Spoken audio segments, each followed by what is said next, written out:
और दोस्तों क्या हाल चाल। आज मैच होके हटा है इंडिया और इंग्लैंड के बीच में पांचवें टेस्ट मैच का पांचवा दिन। इंग्लैंड को चाहिए थे 35 रन जीतने के लिए, इंडिया को चाहिए थी 4 विकेटें जीतने के लिए।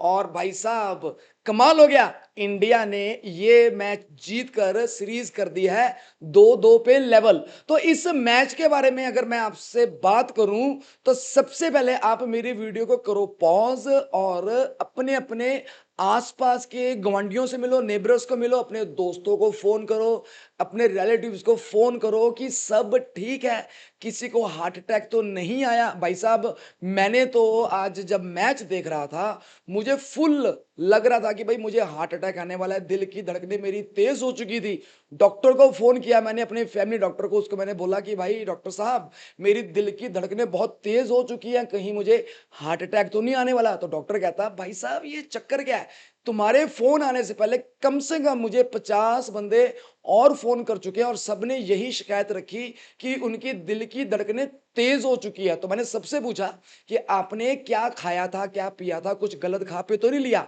तो सब कहते नहीं भाई साहब हम तो नॉर्मल खाना खा रहे थे और साथ साथ में इंडिया और इंग्लैंड का मैच देख रहे थे। तो जब डॉक्टर ने देखा कि ये जितने भी बंदे कंप्लेन कर रहे हैं हार्ट अटैक की, ये सब मैच देख रहे थे इंडिया और इंग्लैंड का, तो डॉक्टर ने सबको बोला कि आप टेंशन ना लो, ये सिर्फ इस टेस्ट क्रिकेट की थ्रिलिंग जो नेचर है उसके करके हो रहा है। तो डॉक्टर कहता तू भी रहने दे, तेरे को हार्ट अटैक नहीं आने वाला, तू भी मैच देख रहा था इसलिए तुझे ऐसा लग रहा है। मतलब मेरा कहने का ये है कि इतना दिलचस्प, इतना थ्रिलिंग मैच, इतना नेल बाइटिंग मैच आखिर तक गया। भाई साहब इस मैच को बचाने के लिए इंग्लैंड का इंजर्ड प्लेयर जिसका शोल्डर डिस्लोकेट हो चुका है, यहां से यहां पर आ गया है, पट्टियां डाल के भाई साहब एक पूरा हाथ स्वेटर के अंदर, दूसरे हाथ में बैट लेकर क्रिस वॉक्स पहुंचा भाई साहब अपने देश को जिताने के लिए। और वो जब आया तब मुझे ऋषभ पंत की याद आ गई।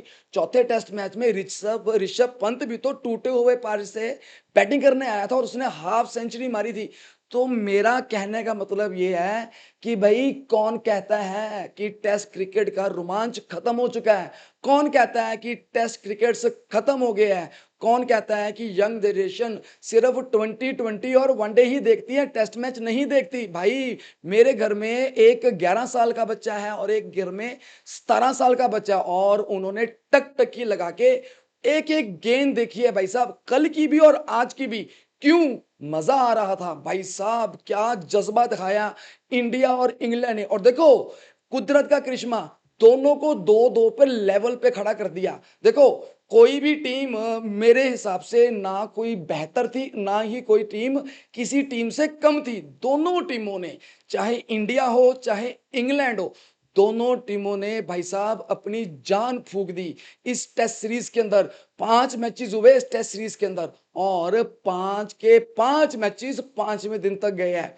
बीसीसीआई सॉरी आईसीसी ये डिसाइड करके बैठा था कि हम टेस्ट मैचेस को 4 दिन का कर देंगे, क्योंकि कोई भी टेस्ट मैच आजकल 5वें दिन नहीं जाता।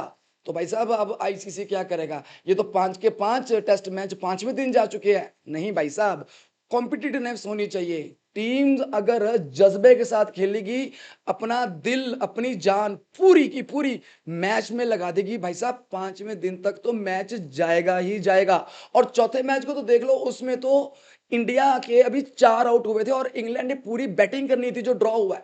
मतलब ये टेस्ट क्रिकेट जो है वो अपने चरम पर है और टेस्ट क्रिकेट को कोई भी क्रिकेट का कोई भी फॉर्मेट, चाहे 2020 चाहे वनडे, पीछे नहीं कर सकता। मुझे याद आ रही है आज विराट कोहली की, जब विराट कोहली ने 18 साल के बाद आरसीबी को इस साल आईपीएल की ट्रॉफी जिताई थी, तब विराट कोहली ने इंटरव्यू में बोला था कि भाई साहब चाहे मैंने ये ट्रॉफी जीत ली है, लेकिन टेस्ट मैच को जीतने का जो मजा है ना, वो इस आईपीएल की ट्रॉफी से 5 लेवल ऊपर है। मतलब विराट कोहली ये कह रहा था कि भाई साहब test match is the ultimate cricket test. अगर आपने किसी खिलाड़ी का टेम्परामेंट, किसी खिलाड़ी का टैलेंट, किसी खिलाड़ी की रेजिलियंस, किसी खिलाड़ी का पेशेंस चेक करना है, तो भाई साहब उसको टेस्ट मैच खिलाओ, फिर पता चलेगा आपको कि इस टेस्ट प्लेयर के अंदर कितना दम है, इस प्लेयर में कितना दम है। अरे यार 20-20 मैचेस के अंदर तो तुक्का लगता है यारो। आपको 3-4 ओवर तो बैटिंग करनी होती है, मारो जोर-जोर से, छक्का लग गया तो छक्का, नहीं तो घर में बाकी बंदा आ जाएगा। लेकिन टेस्ट मैच के अंदर आपको 5 दिन तक लगातार मेहनत करनी पड़ती है और इसमें आपको 2 चांस भी मिलते हैं। अगर पहली बार आप कुछ नहीं कर पाए, आपके पास एक और मौका है अपनी पहली इनिंग्स की गलतियों को सुधारने का। Test match, test match is the ultimate cricket. यार अब आप मुझे सच बताना, आज मोहम्मद सिराज जिसने इस मैच के अंदर 9 विकेटें ली है, उसकी तारीफ नहीं कर रहे सब। उसकी तारीफ इंडियंस तो छोड़ो, बाकी देश के प्लेयर्स, चाहे वो इंग्लैंड हो, चाहे वो पाकिस्तान हो, चाहे वो साउथ अफ्रीका का एबी डिविलियर्स हो, चाहे हमारा खुद का विराट कोहली हो, रोहित शर्मा हो, भाई साहब सब आज की डेट में मोहम्मद सिराज की तारीफ कर रहे हैं। लेकिन अगर मैं मोहम्मद सिराज की बात करता हूं, क्या उसने कभी वनडे में बढ़िया परफॉर्मेंस नहीं दी? क्या उसने 2020 के अंदर बढ़िया परफॉर्मेंस नहीं दी? दी है भाई साहब, क्यों नहीं दिया? बहुत मैच जिताया उसने अपनी टीम को। लेकिन आज जो उसने करिश्मा करके दिखाया है, वो किया है उसने टेस्ट मैच में। और आज के बाद मोहम्मद सिराज को सारी दुनिया रिस्पेक्ट से देखेगी भाई साहब। सल्यूट है मोहम्मद सिराज के लिए भाई साहब, मेरा भी। क्या बात है भाई साहब। तभी तो कहते हैं, अगर आप टेस्ट मैच में परफॉर्म करते हैं तभी आप ग्रेट क्रिकेटर्स की सूची में आएंगे। और आज तो मोहम्मद सिराज ने कमाल कर दिया। सेना कंट्रीज के अंदर सबसे ज्यादा बार 4 विकेट्स हॉल लेने वाले प्लेयर बन गए हैं। जसप्रीत बुमराह को भी पीछे छोड़ दिया। 11 बार उन्होंने 4 विकेट हॉल लिया है और अपनी रिजिलियंस और अपने टेम्परमेंट के चलते हुए आज मैच जिताया। देखो 6 आउट हुए थे और उसके बाद आज मैच शुरू हुआ। प्रसिद्ध कृष्णा आते ही ओवर के अंदर 2 चौके पड़ गए। 35 रन चाहिए थे इंग्लैंड को, 8 माइनस कर दो और बच गए 27। तो भाई साहब सिचुएशन कहां आ गई थी? 27 रन इंग्लैंड को जीतने के लिए, इंडिया को 4 विकेटें। और फिर आते हैं हमारे अपने डीएसपी साहब मोहम्मद सिराज। आय हाय हाय हाय भाई साहब, चक्के बार मारा जेमी स्मिथ को। 2 जेमी है ना इनके पास, तो इसने जेमी स्मिथ को भाई साहब कैच आउट करवाया है जुरैल के हाथों में। भाई वो बंदा पिच पर आगे जाके डिफेंड करने आया था, गेंद इतनी स्विंग हुई या ठप्पा खा के बाहर और सीधा विकेट कीपर ध्रुव जुरैल के हाथ में।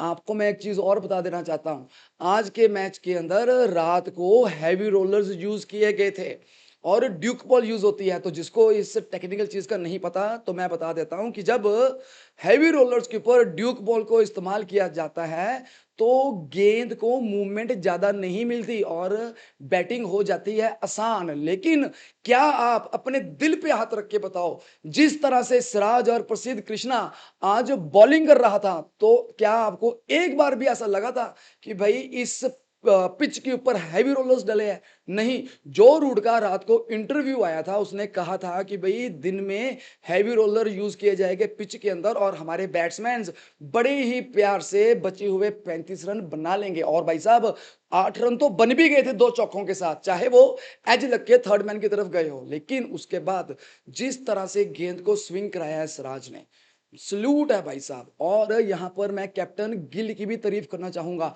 उसने नई गेंद नहीं ली, उसने देखा कि जब पुरानी गेंद से सिराज और प्रसिद्ध कृष्णा को मूवमेंट मिल रही है तो भाई साहब हम नई गेंद क्यों ही ले। और भाई साहब उन्होंने नई गेंद नहीं ली। फिर इसके बाद जेमी स्मिथ के बाद आउट होते हैं जेमी ओवरटन।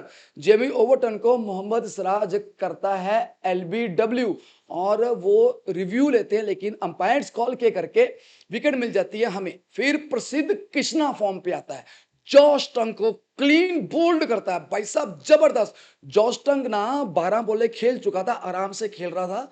और दूसरी साइड से जो था एटकिंसन, वो भाई साहब बैटिंग कर रहा था। एक बार तो उसने छक्का भी मार दिया था। सिचुएशन क्या आ गई थी?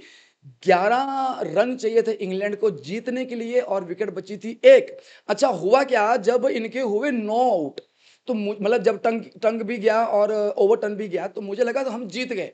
लेकिन भाई साहब सल्यूट है क्रिस वोक्स को, या टूटी बाजू से लेके टूटी बाजू से भाई साहब क्रीज में आया है अपने देश के लिए और गेम फंस गई थी। लेकिन आखिर में मोहम्मद सिराज ने भाई साहब एटकिंसन को क्या ही खतरनाक फुल स्विंग यॉर्कर मारा और विकेटें गई बाहर। और उसके बाद जो सेलिब्रेशन देखी है हमने, अरे भाई साहब, शुभम गिल के चेहरे पर देखने वाली थी उसकी खुशी। कितना खुश था वो बंदा। मेरी मॉम जो टीवी के आगे बैठी हुई थी भाई साहब, बाहर चली गई और दो लोगों को बता रही थी इंडिया जीत गया। मतलब इस मैच का इतना ज्यादा रोमांच था। और ये सीरीज जो इस साल खेली गई है इंडिया और इंग्लैंड के बीच में, ये आज तक के क्रिकेट हिस्ट्री की सबसे ज्यादा सक्सेसफुल टेस्ट सीरीज मानी जा रही है। जी हाँ, ये मैं नहीं कह रहा, ये Michael Atherton, Michael Vaughan, Sunil Gavaskar, AB de Villiers, Virat Kohli, Rohit Sharma, इन सब के ट्वीट आया और सब ये बोल रहे हैं कि ऐसी टेस्ट सीरीज हमने कभी नहीं देखी। भाई साहब, कॉम्पिटिटिवनेस देखो आप, कोई भी टीम हार नहीं मान रही थी। पहला टेस्ट मैच हम हारे कैचेस ड्रॉप करने के कारण, अदरवाइज वो जीत जाते। लेकिन उस मैच में भी इंग्लैंड ने कितना बढ़िया 372 रन चेज किए थे। अगले मैच में हमारे कप्तान नए शुभम गिल डबल सेंचुरी मारते हैं, फिर सेंचुरी मारते हैं, एक ही मैच में 430 440 रन मारते हैं, इंडिया को मैच जिताते हैं। तीसरा मैच में इंडिया को सिर्फ 192 रन चाहिए थे, लेकिन रविंद्र जडेजा का साथ किसी ने नहीं दिया और मात्र 20-22 रनों से हम वो गेम हारे हैं। लेकिन उस गेम में भी आज की गेम जितना रोमांच था, जितना मजा आज की गेम में आया है, उतना ही मजा उस दिन आ रहा था। लेकिन उस दिन इंडिया नहीं जीता था, इंग्लैंड जीता था, इस करके उस मैच की इतनी बात नहीं हुई। लेकिन आज इंडिया जीता है तो बात तो होनी बनती है ना भाई साहब। गर्व की बात है। क्या ही कंपटीशन था भाई साहब।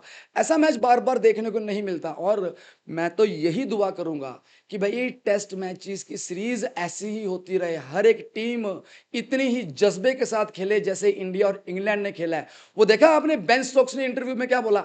बेन स्टोक्स कहता है कि भाई साहब, ऐसी टेस्ट सीरीज मैंने लाइफ में नहीं खेली। ऐसी सीरीज से भी ज्यादा रोमांच था इस टेस्ट सीरीज के अंदर।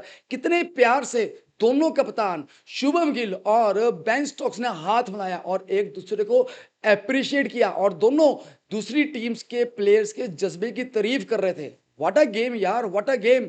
और शुभम गिल के बारे में बताता हूं, कितना बढ़िया सीजन रहा उसका। इस सीजन से पहले जब पिछली बार शुभम गिल इंग्लैंड में आया था तो शुभम गिल की एवरेज थी 13.45, 13-14 रन मारता था एक मैच के अंदर इंग्लैंड के अंदर। लेकिन इस साल जब वो एज एन कैप्टन खेला है, क्या ही बात है। एक पंजाब के पिंड से, जिनके फादर और ग्रैंडफादर एक किसान है, किस तरह से उन्होंने अपना पूरा पिंड छोड़ा, मोहाली आए, पीसीएस स्टेडियम में प्रैक्टिस की, फिर अंडर 19 में गया, फिर आईपीएल में गया, फिर इंडियन टीम में गया और अब कप्तान बन गया। और क्या ही बात करें, 754 रन मारे हैं उसने इस 5 मैचेस के अंदर। सुनील गावस्कर का रिकॉर्ड तोड़ा है, सर डॉन ब्रैडमैन का रिकॉर्ड तोड़ने से बस मात्र 60 का 754 माइनस 810 जितने भी बनते हैं, मतलब वही 55 55 60 रन और कहीं बना लेता तो सर डॉन ब्रैडमैन का रिकॉर्ड भी तोड़ देता। यहां पर हम बेन स्टोक्स की तारीफ करना नहीं भूलेंगे। बेन स्टोक्स ने शुरू के 4 मैच लगातार खेले हैं, 10-10 ओवरों का स्पेल डाला है। जसप्रीत बुमराह की तरह नहीं जो कि सिर्फ 3 मैच खेलते हैं और आउट हो जाते हैं। भाई साहब, अगर आपको टेस्ट मैच खेलना है, अगर आपको टेस्ट मैच को जिंदा रखना है, अगर टेस्ट मैच का रोमांच बनाए रखना है, तो आपको ऐसे बॉलर्स की जरूरत है जो 5 के 5 टेस्ट मैच खेले। अब देखा, बेन स्टोक्स नहीं खेला 5वां टेस्ट मैच, टीम हार गई। तो बस यही बात है, आपको प्लेयर चाहिए who can deliver for all the 5 matches. Mohammed Siraj 1100 के आसपास गेंदे डाली है उसने इस टेस्ट सीरीज के अंदर। आपको मैं कुछ रिकॉर्ड्स बताता हूं, कुछ माइलस्टोन्स बताता हूं जो इस टेस्ट सीरीज में अचीव किए गए हैं। मैंने लिस्ट बनाई हुई है, देखिए।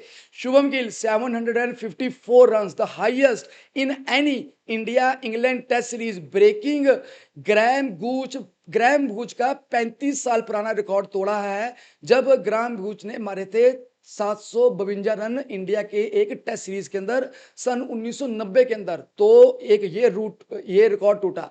जो रूट ने 537 रन मारे हैं, सबसे ज्यादा सेंचुरीज इंडिया के खिलाफ मारने वाला प्लेयर बन गया है जो रूट। 13 सेंचुरी मारी है उसने जो रूट ने इंडिया के खिलाफ। केएल राहुल भाई साहब 532 रन मारे हैं और उनका हाईएस्ट स्कोर 137 था एज एन ओपनर। ये भी एक रिकॉर्ड है। रविंद्र जडेजा एक one of the greatest allrounders of all time, सबसे बड़ा आपको मैं लिख के देता हूं, जडेजा ऑल टाइम ऑलराउंडर की कैटेगरी में आएगा। उसने मारे हैं 516 रन, 7वें 8वें नंबर पे आके बैटिंग करता है भाई साहब, वो क्या ही बात है उसकी। रविंद्र जडेजा को भी सल्यूट है मेरा। और इसके बाद इस टेस्ट सीरीज के अंदर 19 सेंचुरीज टोटल बनी गई है भाई साहब, और इन 19 सेंचुरीज में से 12 सेंचुरीज तो इंडिया के प्लेयर्स ने ही मारे हैं। हम यशस्वी जायसवाल को कैसे भूल सकते हैं। सेकंड इनिंग्स के अंदर उसने 118 रन मारे। और आकाशदीप सिंह नाइट वॉचमैन, यार नाइट वॉचमैन 63 रन बना के जाता है, पता नहीं 66 रन बना के जाता है भाई साहब। नाइट वॉचमैन का तो काम ये होता है कि भाई बचे हुए 10-15 मिनट की गेम को किसी तरह से डिफेंड करके बचा ले और अगले दिन जो से प्रॉपर बैट्समैन है वो बैटिंग करेंगे। लेकिन ये तो भाई साहब शेर दे पुत्र दी वांग खेले है और इसने 66 रन मारे हैं, वो भी ताबड़तोड़। और इसके अंदर आपको बताता हूं हैरी ब्रुक के बारे में। हैरी ब्रुक ने इस मैच के अंदर 111 रन मारे, जॉक क्रोली ने 64 रन मारे हैं। और अब मैं बात करता हूं आपके सामने जो बॉलिंग रिकॉर्ड्स तोड़े गए हैं। नंबर 1 मोहम्मद सिराज 23 विकेटें ली है भाई साहब, उसने इस सीरीज के अंदर सबसे ज्यादा विकेटें as an Indian bowler in England alongside Jasprit Bumrah और इन दोनों का रिकॉर्ड बराबर है। जॉश टंग 19 विकेटें ली है भाई साहब उसने इंडिया के अंदर। बेन स्टोक्स ने 17 विकेटें ली है। अरे यार मैं आपको क्या ही बताऊं, 7,000 से ज्यादा रन मारे गए हैं इस टेस्ट सीरीज के अंदर। और क्या चाहिए भाई साहब, इतने ज्यादा रन, मजा नहीं आएगा तो फिर क्या ही आएगा। Most runs in a 5 match test series, सबसे ज्यादा इंडिया ने 3,809 रन मारे हैं इस टेस्ट सीरीज के अंदर। आज तक ये कारनामा कभी भी किसी के भी द्वारा नहीं किया गया था। और आकाशदीप ने जो 66 रन मारे हैं वो थर्ड हाईएस्ट स्कोर है by any night watchman in England. और क्या ही बोलूं आपको, जो रूट का बात कर लिया फाइनल 5th टेस्ट की डिटेल्स, तो बाकी तो आपको मालूम है इंडिया ने फर्स्ट इनिंग्स में मारे थे 224, इंग्लैंड ने मारे थे 247, 23 रनों की लीड मिली थी। फिर इंडिया ने मारे 396, जायसवाल के 118 उसमें आते हैं। फिर 367 इंग्लैंड ने मारे, ब्रोक का 111, रूट के 105।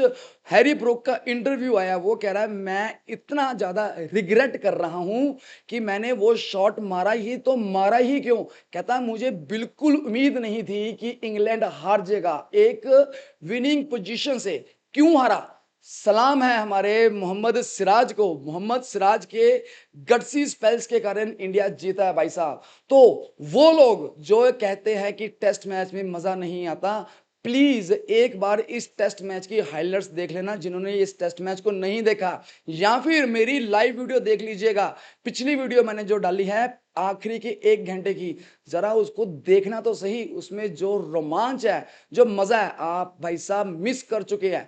ऐसा टेस्ट मैच लाइफ में मैंने कभी नहीं देखा। तो गाइज अगली वीडियो आपके लिए मैं जल्दी लेकर के आऊंगा। जाने से पहले congratulations to Shubman Gill and team India from the fans of team India. Also congratulations to England also, जिन्होंने इतना ज्यादा दृढ़ संकल्प करते हुए इतनी ज्यादा कॉम्पिटिटिव क्रिकेट खेली इंडिया के खिलाफ और सीरीज ड्रॉ हो गई 2-2 पे। क्या बात है, मजा आ गया गाइस। ऐसे ही टेस्ट सीरीज होते रहे तो मजा आएगा। अब अगली वीडियो में आपके साथ मिलता हूं, तब तक के लिए शब्बा खैर, सत श्री अकाल, बाय बाय गाइस।